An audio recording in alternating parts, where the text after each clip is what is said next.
Hi, welcome to the Career Corner. My name is Heather Swift, and I'm delighted to be your host. The purpose of the Career Corner is to help people move from career distress to career success as we tackle different issues on the workforce and also on the personal front.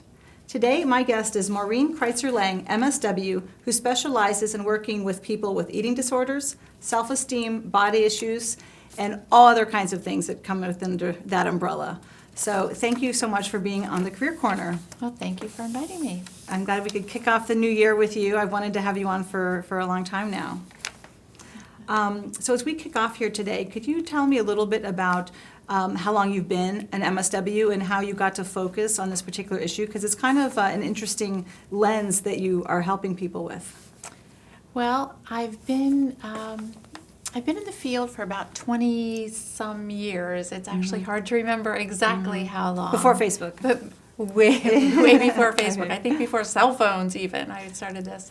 But I was always interested in eating disorders and women's issues. And I think growing up and through college, I saw women struggle with their bodies, with weight, with dieting.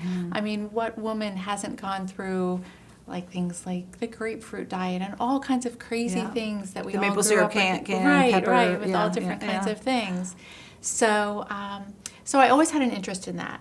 And so when I was thinking of going to social work school and developing a specialty, I gravitated towards eating issues, body image, women's issues is how I really think of it. I bet that when I think of it, I think of when I was younger hearing about anorexia. But there's so much more than just anorexia or bulimia. What are you seeing most of these days, or how has it changed with the times? Well, I think back in probably around 81 or so, we heard about, and I don't know if I got the date exactly right, but Karen Carpenter dying. Yes, Remember yes, that? I remember that. Yeah. And I'm dating myself a little bit, but when she died... But she put that on the map, though. Yeah, she really did. And at that time, I remember there was a book that came out by a woman named Susie Orbach that was called Fat is a Feminist Issue. And I remember seeing that on college campuses and really talking about weight and how women felt about their bodies. And so there were very few books out, and bulimia was really just, things were just coming out about bulimia. And even with the anorexia, people didn't really understand it. But eating disorders go back all through history. But it's really about the media putting it out there more. So initially we heard about anorexia, and then we heard about bulimia. And it was called bulimia nervosa, is the more formal name for that. But since then, the DSM has come out with compulsive eating, binge eating disorder is what it's called. And so I think of eating disorders as on a spectrum. And there's anorexia, there's bulimia, there's binge eating, but everybody is so different that I really like to think of it in terms of eating problems. And I think that it's really when eating starts to interfere with our functioning is when it becomes a full-blown eating disorder.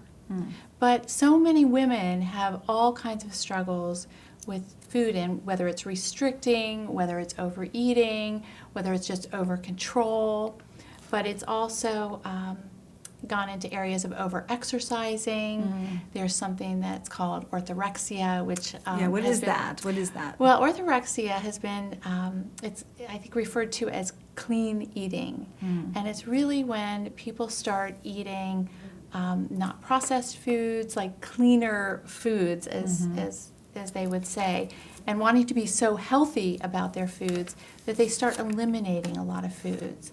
And then what happens is that you develop a lot of health issues because you're not getting certain nutrients, and your diet is so limited that that it sort of in some ways backfires. So it can be, so it's presented as something very positive, but taken to any extreme as anything is, it ends up being detrimental. Right, exactly. In that way. Exactly. And I imagine with the onset of the Facebooks and Instagrams, how are you seeing those conversations shift with your college-age population when you are up against social media, and not to mention, when they're photoshopping everything in magazines? So can you talk a little bit about that? Because that's a big thing to try to steer a young person to convince them that what you see is not all real. Well, I think it's certainly a big issue, and I think it makes people really compare themselves a lot, and it really affects girls and boys, I should say, not just girls, but self-esteem.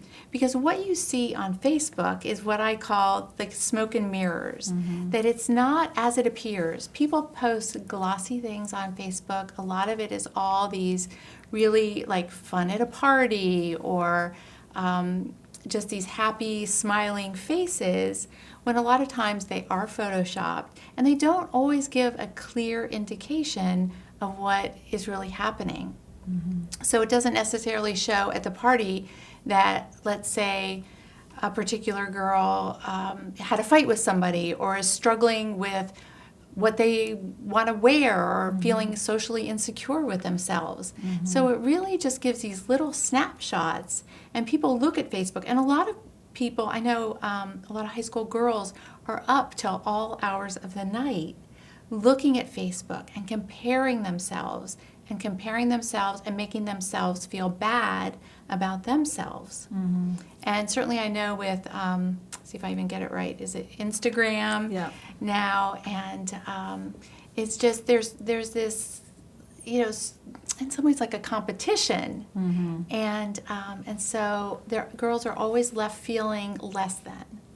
And not good enough, or somebody else is having more fun. Well, it's hard to fight Photoshop. When it is hard to fight when any of us are up Photoshop. against Photoshop, we're always going to end up feeling like we got the short end of the stick. But when you have women in your chair and you're talking to them on your practice, has those conversations had to shift over the years because of the onset of social media in a different way? Because back when we were growing up, we just looked like what we look like. It wasn't as that wasn't happening so much. Even in magazines, it wasn't as bad. Well, in magazines, though, I think it's still, when we were growing up, it was still an issue in terms of how women looked, and I think women have always compared themselves to other women in magazines and TV, and felt like they really fell short. But the conversation has changed in that we are bombarded with so many messages, and so it's really helping, I would say, kids, women, teenagers decipher the distortions, and to really look at themselves and be able to, first of all, not focus so much on their appearance, and really focus on who they are within. And be able to develop the confidence in themselves. And I always say to people, when you start comparing yourselves, you're always going to fall short for the most part. I mean, you can think of yourselves as better, but there's never, if you see 5 people in front of you, you're all going to be different. And everyone has different gifts. We all have different gifts in different ways, And so I think that it's really getting them to focus and be more realistic about who they are, and also see the distortions in whether it's Facebook or the photoshopping. I know that some of the magazines now have had actresses or models, and also Dove has done a great job too. They did a fantastic job. The Dove campaign is really good in terms of showing women what they really look like. And once you put on the hair and the makeup and the Photoshop, it totally changes how somebody looks. Yeah, absolutely, they really do. And there's been that one video too, that one actress or a singer, she had a whole video of showing her putting on the makeup and then taking it off, and it just, it's so nice for young people. And being a mother of daughters, I'm like, yay, see, look, like it's what's behind all of that does really count. So another question for you. When looking at different age populations, is there a certain age you feel that people are, especially females, are more susceptible to starting to have body images, or could people pick one up along the way as well, like into their 40s, 50s? Do you have women all throughout the different life cycle that are kind of needing some support because of what they've been putting themselves through with food? Well, it really does go through the lifespan. However, I would say that it's starting earlier and earlier for girls. I mean, girls as young as 5 years old now we see who will say, "Oh, I'm fat," or when have you heard a 5-year-old say that they're fat? They should say, "I want another brownie, Mom." Right, Yeah. yes, or like, "I love running around and I Yeah. love my energy," or, Yeah. that even those kinds of things. So it's really starting so young. So it ranges, again, from young, and women who have had eating issues their whole life, who maybe because a daughter or a son has had some kind of eating disorder, the mom realizes that, wait a minute, I've had my own eating issues my whole life. And so it's either been just they've been unaware, it's been undiagnosed, and that also happens. But a lot of times you hear about women who have dieted, again, their whole entire life, and feel at some point, I don't want to live my life like this anymore, and realize how they're really using food and what their relationship with food really is. And it has to be like an ongoing relationship because we need it. Yes. It's not like you can cut out alcohol, you can stop smoking, you can stop drugs completely Right, and live right. a good life, but we Right. all need food. Yes. And to how to come to terms with that. Are there any books that come up to the top of your mind that have been put out the past couple years or that you've really enjoyed since your practice that have really been good recommendations for people if they're trying to look at how to reestablish that relationship with food? Well, I think there are books that deal a lot with intuitive eating, being mindful about what you eat. Those kinds of books can be really helpful. But it's, again, I know there's a lot that's been talked about at this point about mind-body connections and being mindful. And I think all that can be really important in the relationship with food. Really being able to taste it and to be able to enjoy it. And I know even now with our smartphones and cell phones that people sit at meals looking at their phones now. Yeah. And you lose so much of that interaction. And you also lose your ability to enjoy the food and the conversation. So again, it's really taking a look at how you're eating, where you're eating on the run. Everybody's lives are so busy, and really taking a step back to examine that. Because we do miss out on a lot when we're not sitting and taking that time in that space. Right. To just honor, okay, the farmers that grew it, giving thanks for Exactly. it, taking the time, like we would say, like family dinner, we really try to establish that, but to also have all of that in your consciousness while doing it, it sometimes feels like a tall order when you're in a busy household running around. So It can be. it's probably like baby steps at a time, right? Kind of going through. But I think it really starts with, and this is what I work with people on too, is being aware and being aware. So just as an example, somebody who tends to binge, on food, is really putting it under a microscope and looking at when did those thoughts about food creep into your head? What happened during your day? How are you feeling? Was it a frustrating day, a stressful day? And how are you taking those feelings and then using food to cope? And I think that's a big thing that a lot of people, there's a trigger that drives the behavior for that. So we're going to break in a second here for a commercial, and then we'll be right back. So please stay tuned. We'll be right back with Maureen Kritzer-Lange to talk more about body image. So you're looking online now? Yeah, great condition. I hate to see her go, but I really just need the cash. Well, the price is still just $1,000, but you have to send the money now, right now. Well, that's why the price is so low. Like I said, I need cash fast. I can't wait on a check or money order. You have to send cash now. The moment they ask for immediate cash is the moment you know something's wrong. Think before you send money.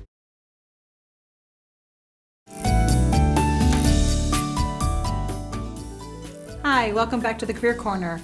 I'm here with my special guest, Maureen Kritzer-Lange, MSW and body image expert, amongst many other hats that you wear. Thanks, Heather. So we were just talking about how sometimes people filling in that void with food. I've been there. I think most of my friends have probably been there when you get bad news or there's just new things going on, even becoming a new mother or changing jobs, moving, loss of loved ones. There's a lot of different triggers. Life gets really messy Even sometimes. a snowstorm. A snowstorm. Yeah, I it's can't like get you out. said, Let's right. just make more and more Right, food. right. It's so stressful driving around. Yes. Yeah, anything like that.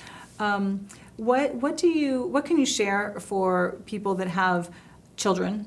You know, a lot of moms are very hard on themselves, and actually you might find this interesting. I did a mommy-daughter retreat with my oldest, and we broke out into groups with another child, and they had to deliver a message that they were going to do to their own mother, but had to practice on us. So another child that was not mine practiced on me, and her feedback was, "Mom, I get really upset when people tell you you're pretty and you say, no, I'm not." That's great. And I looked at her and I said, "That's the best feedback you can give your mom." I go, "What would you like your mom to say?" Because I just want my mom to say thank you. Wow. She how was insightful. she was only 11 years old. She was so wise, that little girl. And I got to Yes. see her give her mother the feedback as we were all in a circle. And later on I asked her, I said, "How'd it go?" And she goes, "She took it well." It was so cute. That's But great. the daughter could see the problem. Her mother couldn't receive. And it's hard to think that we are beautiful and fabulous exactly as we are. We don't have to be the Yes. pinup or perfect, because our children, they love us exactly. And it's hard to believe that, actually. You think they're faking it, but Well, what we say, is really big for them. It's so important, and I think that as moms, as women, being a role model in that way and having the confidence, because I have heard girls, teenagers, I say girls, but even young women talk about if their mothers weren't confident, how am I supposed to feel confident? And if their moms don't feel good about themselves, that's where I learn about how to feel about myself, and the moms reflect back to them. And so it's really hard as a mom if you're talking about, again, dieting, about feeling fat, when, by the way, I just have to fit this in, fat is not a feeling, because if you think about it, what is the feeling of fat? Yeah. So again, it's a little bit of an aside. But women say that all the time. But though. they say that all the time, Yeah, so I felt yeah. like that I wanted to say that. But then, my stomach looks too big, or things like that. And then girls will hear their moms say that. And moms say it so unconsciously. It's not, in our culture, you hear that all the time. And, but a daughter will think, well, if my mom doesn't like herself, how am I going to like myself? And so it's like planting the wrong seeds, yes, right? Yes, it's that negative. Because it's going to And grow a that harvest. negative- It will harvest into something that they are not expecting, unfortunately. Yes, and it plants those negative thoughts. And I spend a lot of time in therapy talking with women about, I would say to them, those really negative things that you're saying and critical things that you're saying to yourself, would you say that to somebody else? And whether it's about their body or how they look or what they did. And it's about being really kinder to yourself. Isn't that interesting when we do turn that mirror and say, would you talk to your best friend that way? Nobody would. Nobody would. Nobody yes, would. Absolutely. But yet we're so hard on ourselves, especially when it comes to the image thing. Are you finding that young men are also dealing with things like this? Because guys grow in different ways too. Like some are skinny and tall, some are bigger. Some, it's just everyone's growing into their parts and stuff. But yet, you see those models for J. Crew. You see the models for Abercrombie and Fitch. You see these people. And are the boys also comparing themselves as harshly? Or are females still better at the harsh comparison? Who's winning? Who's harder on themselves? Well, I think you hear about women a lot. Yeah. Just in terms of the culture, you hear about it. But I certainly think that young boys and men are being affected by it all as well. And I think you see it a lot in the gym, let's say, where boys and men will go in and over-exercise, or you see it in steroid use, or you see it in sports. I mean, wrestling forever has been a sport that has really, weight has been so important. Yes. And bulimia, you hear about wrestlers who have been bulimic. Wrestlers, swimmers, gymnasts, jockeys. So in certain sports, it's much more prevalent. But I think with the ads and the culture that boys are worrying a lot more about their appearance as well. And no one can run. You can't escape social media now, and all of those ads. What are some of the tools that you found that you shared with your clients, your patients, who have really that have helped them kind of reestablish a good relationship with food? And really, it's almost like you're reteaching them how to love themselves exactly as they are, isn't it? So you're kind of like a love doctor in some ways. Well, I guess changing their relationship with food and their body and themselves, yes, to learn to love themselves in that way. But again, mindfulness is such a big piece of it, and I will say to people that there are no unhealthy foods, and that seems like a strange concept, but no food is unhealthy. It's a matter of how much you eat of it. If you ate a bag of chocolate chip cookies every day, that might affect you. But to have a few, every so often, or to have 1 or 2 a day, but it's really a matter of how much you eat of the food. And tell me about your theory with the cookies. Like, how many cookies, does it take when it doesn't matter anymore? Because there's a certain point you said that where you're not even tasting them. Right. What were you saying about that? Well, I was saying that a lot of times people will eat mindlessly. And so what I will ask people and ask them to think about is, after the first cookie, let's say, it tastes really good. Then the second one still tastes really good. By the third, fourth, fifth, by the whole bag, you're not tasting the cookie anymore. And you're totally numbed out, and you're not even aware of eating the cookies anymore. And so then it becomes just this way of disconnecting and soothing yourself and numbing out. So you're really not even tasting the food so much anymore. So if a person can be aware of a trigger, let's say I had a bad day or got a bad report, something happened, and I'm sitting with the feeling, like, what do you coach people to do with that? To go get a sip of water, or just to kind of sit with it and to be aware that, are you really hungry, or what is that feeling? Like, what are some things people could do if they start feeling that way?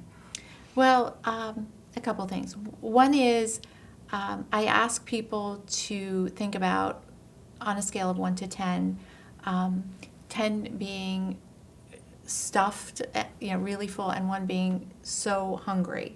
And so to think about, on the spectrum, where you are in terms of your hunger or fullness, because we lose touch a lot with hunger and fullness. But other ways to deal with the feelings is, I always like to remind people that feelings do pass. They're sort of like the waves, right, in the ocean. That we can have this really intense feeling, but it may ebb and flow. But other things they can do, some people like to write or journal, to call a friend, to go for a walk. But to really, it's like retraining yourself not to always go to the food, because the food will taste really good initially, and I see this cycle all the time, where people will eat and then they'll end up overeating, and then they'll feel bad about themselves, and then they'll feel really guilty, and so it just turns into this whole cycle where it really turns against yourself. But trying to get people to think about other strategies. Some people use art. Now they have the adult coloring books. Yes. So I've heard a lot of people talk about those. So really developing because everybody knows themselves best. And so really trying to think, what would be some things that might work for me, whether it's crocheting, knitting, a lot of other things that we can kind focus of on. almost distract them from, I would go to the chip factor, now I'm going to go do something else, or work on my writing, work on the things that make me happy besides just the numbing factor of that. Right. And also, sometimes I'll say to people, give yourself, depending on the person, 5 minutes. Set the timer for 5 minutes and try to do something else. And sometimes just even leaving the room, leaving the kitchen, going to another room can help, just to refocus your thoughts. And in those 5 minutes, if you still want those cookies, you can eat the cookies. But just give yourself that space, because it becomes such an automatic thing to reach for the food. So just give yourself the space to really try to think about it. Are there, where do you recommend people to go for help if they think their child has an eating disorder. You are obviously local in New Jersey for Maplewood and your other office in Morristown, right? Yes. But for people, are there any online resources or any larger agencies, or I guess I'm thinking of organizations maybe that people could go to see, okay, I think my child or I might have a disorder where I could really use some help. I could use a Maureen in my life, per se. Where would they go to kind of read more about that or to reach out for help? Well, there's a lot of organizations on the web now, and the National Eating Disorder Association is a really good one. It has a lot of resources for individuals and for families, because so often I think people with eating disorders, it's certainly horrible for the person struggling, but the families also struggle so much. And I think there are a lot of great resources there. There's a website called Eating Disorder Hope that has a lot of good information. But now people can Google everything, so to just put in whatever you're looking for, and there's some great apps. So I think there's a lot available on the internet. And tell us your website. I know it will be posted down here, but what is your website? www.MaureenKritzerLange.com. Okay. And I post blogs, and I have a professional Facebook page that I post a lot of articles and just information on everything from anxiety, trauma, depression, eating disorders, so a whole host. They're all connected, aren't they? Yes, all of they this. all are connected. Because a lot of times with eating issues, there's anxiety, depression. There's even looking genetically, people's family history of anxiety, depression, obsessive compulsive behavior. So it really is all tied together. Yeah, all kinds of things that can kind of Trauma. show their face. Yeah, in that way. Absolutely. Do you take family sessions as well? Do you work with families? I do work with families, but I mostly work with individuals. But I do also work with families, because especially depending on how young an individual is, you really have to include the parents and work with the parents as well. And the siblings, because siblings can get lost in the shuffle too. If one of the members of the family has an eating disorder, the other sibling, really struggles also. Yeah, when one family member is impacted with anything, it does affect the whole tribe. It affects everyone in that way. Yes. But I think that it's really important, and I really try to get this message across, that it really, the inner beauty of us all is so important. And in our culture, and again with social media and commercials and all the messages we get, there's so much of a focus on, you will be happy if you look a certain way, and if you dress a certain way.